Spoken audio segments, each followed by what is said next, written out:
যে খবরের দিকে নজর রাখবো, জমি জটে আটকে স্থল বন্দর। ইন্দো নেপাল সীমান্তে জমি পরিদর্শনে স্থল বন্দর অথরিটির চেয়ারম্যান। আধিকারিকদের নিয়ে বৈঠক স্থল বন্দর অথরিটির। ইন্দো নেপাল সীমান্তে জমি পরিদর্শন। কি বলছেন ট্রাক ড্রাইভাররা, শোনাবো। हाँ जी भैया, ये एंट्री गेट चेक पोस्ट होना जरूरी है। अरे किसी बॉर्डर पे है, सुविधा है वहाँ पे, इधर है नहीं कुछ, ना पार्किंग का है, ना कोई लैट्रिन बाथरूम ड्राइवर के लिए कुछ नहीं है, गाड़ी वालों के लिए। रोड पे गाड़ी खड़ी होती है, कोई सेफ्टी नहीं है, इधर चोरी बहुत होता है। यही मांग करते हैं अभी इधर एंट्री गेट चेक पोस्ट होना चाहिए। यहाँ पे मान लो जब हम आते हैं तो रात को आते हैं, रात को भी चोरी भी हो जाता है, और यहाँ पे कोई नहाने का, लैट्रिन बाथरूम का कोई सुविधा नहीं है। मतलब इंटीग्रेटेड चेक पोस्ट होना चाहिए जी, बहुत जरूरी, कंपलसरी है ये, क्योंकि इंटरनेशनल बॉर्डर है ये। আমাদের সঙ্গে রয়েছেন প্রতিনিধি বিশ্বজিৎ মিশ্র। বিশ্বজিৎ, জমি পরিদর্শনের পর কি বললেন চেয়ারম্যান? চেয়ারম্যান এই বিষয়ে কোনো কিছু না বলতে চাইলেও পরবর্তীকালে কিন্তু যারা শুল্ক দপ্তরের আধিকারিক তারা বলেছেন যে তাদের কাছে যে সমস্ত রিপোর্ট রয়েছে এই ল্যান্ড পোর্ট করা নিয়ে তারা কিন্তু এই চেয়ারম্যানকে জানিয়েছে, এবং পাশাপাশি চেয়ারম্যান সমস্ত ধরনের আধিকারিক যেমন ভূমি রাজস্ব দপ্তর থেকে শুরু করে এখানে সীমান্ত রক্ষা বাহিনী এসএসবি এবং যারা শুল্ক দপ্তর তাদের সঙ্গে কথা বলেছে। এই যে কাজ তা কিন্তু শুরু করার জন্য যথেষ্টভাবে উদ্যোগ নিয়েছেন চেয়ারম্যান, কারণ এই ল্যান্ড পোর্ট না থাকার জন্য এখানকার যে বাণিজ্য তা কিন্তু অগ্রগতি হচ্ছে না, এবং ল্যান্ড পোর্ট তৈরি হলে এই বাণিজ্য কিন্তু অগ্রগতি হবে। 2017 সালের পর 2021 সালেও কিন্তু সাংসদ এখানে এসে ল্যান্ড পোর্টের কথা আশ্বাস দেন। প্রায় 38 একর জমি এখানে প্রায় সংরক্ষিত প্রথম অবস্থায় রাখা ছিল, কিন্তু জমি জটের জন্য এই কাজ আগায়নি। বা নতুন করে এই ল্যান্ড পোর্ট অথরিটির চেয়ারম্যান এই জায়গায় আসায় কিন্তু আশার আলো দেখছেন এখানকার ব্যবসায়ীরা এবং পাশাপাশি যারা বিভিন্ন রাজ্যের চালকরা। তবে দ্রুততার সঙ্গে এই কাজ হবে বলে আমরা জানতে পারছি। বেশ, ধন্যবাদ বিশ্বজিৎ। মেইনলি আমাদের ডিমান্ড হলো আইসিপি, ইন্টিগ্রেটেড কাস্টমস পোর্ট, যেখানে সব একটা ছাতার তলায় সব কিছু থাকবে, যাতে এই ফরেন ট্রেডটাকে ফেসিলিটেট করা যায় খুব ভালোভাবে। এইটার জন্য আমাদের ল্যান্ড অ্যাকোয়ার করা আছে, সেই ল্যান্ডটাতে জমি জটে আটকে আছে। সেই ব্যাপারটাই আমরা বললাম যে যত তাড়াতাড়ি জমি জটটাকে কাটিয়ে এই পোর্টটা যদি ডেভেলপ করা যায়, তাহলে ইন্দো নেপালের যে বিজনেস, যেটা আর্থিকভাবে ভারত সরকার অনেক দূর এগিয়ে যাবে। দেউচা পাচামিতে দুয়ারে সরকার ক্যাম্পে 1306 জনের সমস্যার সমাধান। ক্যাম্পের মাধ্যমে এলাকাবাসীকে সরকারি পরিষেবা। আর সেই দুয়ারে সরকার ক্যাম্পে ছিলেন জেলা শাসক। আমাদের সঙ্গে রয়েছেন প্রতিনিধি সুপ্রতিম, এই সরকারি ক্যাম্প থেকে কোন কোন পরিষেবা তুলে দেওয়া হলো এলাকাবাসীকে?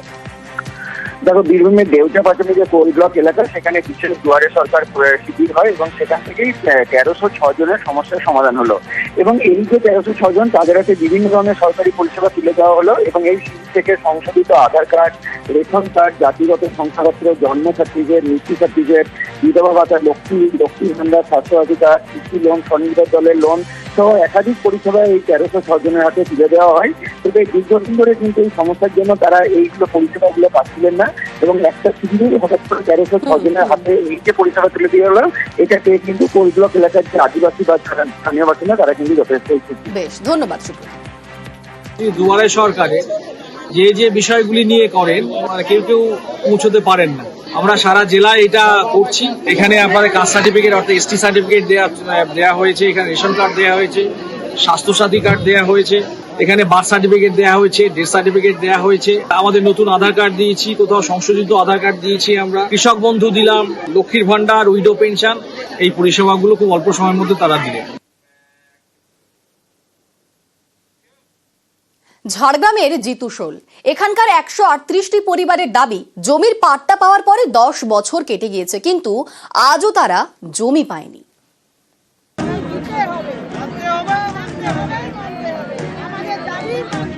পাট্টা হাতে পেয়েছেন 2015 সালে, আর এটা 2025। 10 বছর কেটে গিয়েছে, অভিযোগ এখনো জমি পাননি। অভিযোগ ঝাড়গ্রামের জিতুশোলে। আমাদেরকে 3 বছরের মধ্যে গৃহ এবং জমি দুটোই করে দেওয়া ছিল, কিন্তু কিছুই করে দিনি। বিএলআর অফিস, ভিডিও অফিস, থানা, নবান্ন প্রত্যেকটা জায়গাতে আমাদের চিঠি পাঠানো আছে, কিন্তু কোনো কাজ হয়নি। জিতুশোলে বেশিরভাগই লোধা সবর জনজাতির। তাদের দাবি 2015 সালে তারা পাট্টার কাগজ পান, তারপর 10 বছর কেটে গিয়েছে, এখনো জমি পাননি। 138টি পরিবারের এই অভিযোগ। এই কাগজটা দেওয়ার পর থেকে কেউ কোনোদিন কোনো অফিস থেকে এসে বলেনি যে আপনারা কি পাট্টা পেয়েছেন, যে এই কাগজটা রেখে কি করব? না, ব্যবস্থা বলতে আমিও ফোন করেছিলাম 2 একবার, ভূমি কর্মাধ্যক্ষ যিনি আছেন, শুধু আসবো করে কোনো রকম আসেন নাই। উদ্দেশ্য হয়তো কোনো এই জমিটাকে বেহাত করার যে একটা আশঙ্কা করা যায়। না, এটা তো হতে পারে না। পাট্টা দেওয়া হয়, জমিটা আগে ঠিক করে দিয়ে কোন জমির উপর কাকে পাট্টা দেবে, তারপরে আগে জমি পরে পাট্টা যখন পেয়েছেন তার জমি ওদেরকে দেখে দেওয়ারই কথা। তারপরে যদি এরকম থাকে কেউ যে জমি পায়নি বা তাকে দেখানো হয়নি, সে আমাদের করলে দেখে দেওয়া যাবে, কোনো সমস্যা নেই। ঝাড়গ্রাম থেকে রাজু সিং, নিউজ 18 বাংলা। একদিকে তিস্তা, আরেকদিকে জঙ্গল। গজলডোবায় ভোরের আলো পর্যটন কেন্দ্র।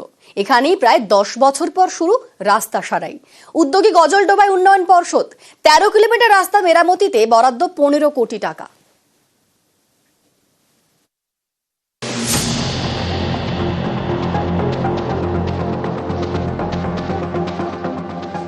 চারিদিকে জঙ্গল, সবুজে ঘেরা। এখানে রাজ্য সরকারের ভোরের আলো পর্যটন কেন্দ্র। জলপাইগুড়ি থেকে গজলডোবা, একদিকে বৈকুণ্ঠপুরের জঙ্গল আর একদিকে তিস্তা নদী, মাঝে রাস্তা প্রায় 13 কিলোমিটার। 10 বছর পর এই বেহাল রাস্তা সারানোর কাজ শুরু হয়েছে। এর জন্য 15 কোটি টাকা বরাদ্দ করেছে গজলডোবা উন্নয়ন পর্ষদ। রাস্তা তো অনেক দিন ধরে খারাপ ছিল, তো খুবই অসুবিধা হচ্ছিল। তো এখন তো রাস্তার কাজ চলতেছে, মোটামুটি ভালোই লাগছে। কাজ হলে ভালোই হবে সবারই। জলপাইগুড়ি থেকে গজলডোবা 20 কিলোমিটার রাস্তা। এখানেই 13 কিলোমিটার রাস্তা ভাঙাচোরা। এই রাস্তা দিয়ে যেতে হয় রাজ্য সরকারের ভোরের আলো পর্যটন কেন্দ্রে। এখানেই রয়েছে তিস্তার পাশে একের পর এক হোটেল, গজলডোবা ব্যারাজ। গজলডোবার এই রাস্তা দিয়েই পর্যটকদের বৈকুণ্ঠপুর জঙ্গলে যেতে হয়। ওদিকে মন্ডলঘাট থেকে শুরু করে বাহাদুর থেকে শুরু করে ওই এলাকার লোক যে আমাদের গাজলডোবা যেটা আছে, ভোরের আলোর দিকটা আছে, তাদের কয়েক হাজার লোকের সুবিধা। পর্যটকদের জন্য তো বারবার ডিএমকে এর আগেও আমি বলেছিলাম, নিশ্চয়ই দেখেছেন ডিএম এর মাধ্যমে প্রচুর রাস্তার কাজ হচ্ছে। জলপাইগুড়ি থেকে শান্তনু কর, নিউজ 18 বাংলা।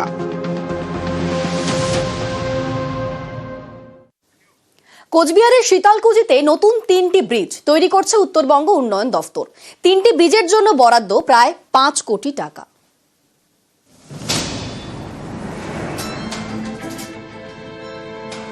কোচবিহারের শীতলকুচি, এখানে তৈরি হচ্ছে ব্রিজ। একটি দুটি নয়, 3টি নতুন ব্রিজ।